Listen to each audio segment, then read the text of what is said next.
Saudara-saudara yang terkasih di dalam Tuhan, di pagi yang indah ini kita kembali bertemu dalam Rehat Renungan Harian Toraya edisi Selasa 13 Mei 2025. Kita bersyukur atas kebaikan Tuhan, kita diizinkan untuk mengawali hari ini dengan merenungkan firman-Nya. Untuk itu, sebelum kita membaca dan merenungkan firman Tuhan, mari kita mohon pertolongan kepada Tuhan, kita berdoa.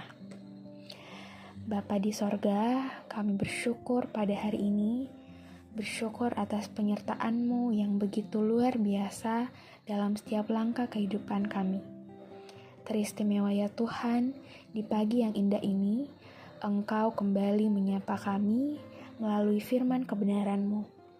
Untuk itu, mari Tuhan tolong dan mampukan setiap kami untuk mampu memahami akan firman-Mu. Dan biarlah Tuhan, melalui pemberitaan firman-Mu hari ini, kami makin mengenal dan menjadikan Engkau satu-satunya pusat dalam kehidupan kami. Inilah yang menjadi doa kami. Dalam nama Tuhan Yesus, kami berdoa kepada Bapa di sorga. Amin. Renungan kita hari ini terambil dari Kitab Kisah Para Rasul, pasalnya yang ke-9, ayat 32-35. Firman Tuhan. Petrus menyembuhkan Eneas dan membangkitkan Dorkas. Pada waktu itu, Petrus berjalan keliling, mengadakan kunjungan kemana-mana. Ia singgah juga kepada orang-orang kudus yang tinggal di Lida. Di situ didapatinya seorang bernama Eneas, yang telah 8 tahun terbaring di tempat tidur karena lumpuh. Kata Petrus kepada mereka, "Eneas, Yesus Kristus menyembuhkan engkau. Bangkitlah dan bereskanlah tempat tidurmu." Seketika itu juga bangkitlah orang itu. Semua penduduk di Lida dan Saron melihat dia, lalu mereka berbalik kepada Tuhan. Amin. Saudara-saudara yang terkasih, tema dari renungan kita hari ini berjudul Eneas, Yesus menyembuhkan engkau. Dalam bahasa Toraja, Eneas, Napamalekeko, Yesus Kristus. Pada waktu itu, Petrus menemui orang-orang percaya di Lida. Petrus bertemu dengan seorang yang sudah 8 tahun menderita lumpuh. Ia bernama Eneas. Eneas adalah orang yang percaya kepada Yesus.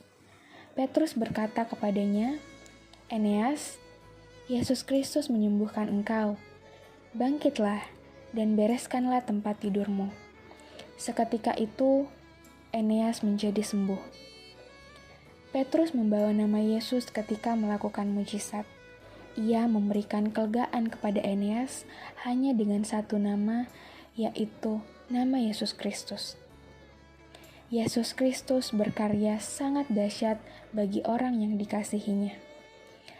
Petrus berpeluang menyombongkan diri dan berlagak punya kuasa. Namun itu tidak dilakukannya, karena ia tahu bahwa pelayanannya harus berpusat kepada Kristus. Bukankah orang-orang percaya kadang terjebak dengan situasi yang demikian? Ketika beroleh kesempatan untuk berkarya, mulai menggeser nama Yesus dan diganti dengan namanya. Apapun capaian manusia, haruslah tetap berpegang teguh pada Kristus yang adalah pusat. Kita belajar dari Petrus bahwa Eneas menjadi sembuh, tetapi bukan Petrus yang disanjung, melainkan orang percaya di Lida menjadi berbalik kepada Tuhan. Datanglah kepada Yesus Kristus, maka engkau menjadi sembuh seperti Eneas, karena Yesus akan memberikan kelegaan kepadamu.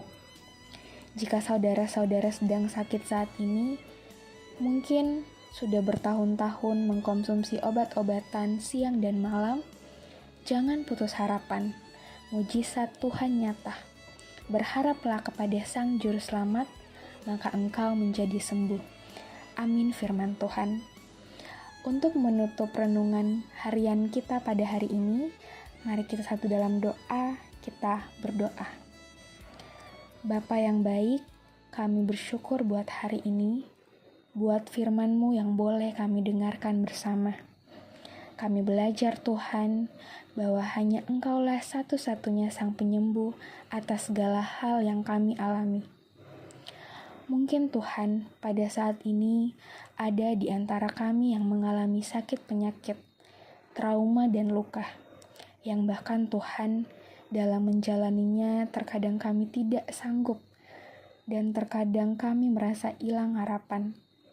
Namun Tuhan, kami bersyukur bahwa firman-Mu hari ini memberikan pengharapan kepada kami, bahwa di dalam Yesus Kristus ada mujizat, bahwa penyembuhan yang dialami oleh Eneas memberikan kami pengharapan, bahwa Tuhan yang sama yang menyembuhkan Eneas adalah Tuhan yang sama yang kami sembah dalam Yesus Kristus, yang mampu memulihkan kami juga.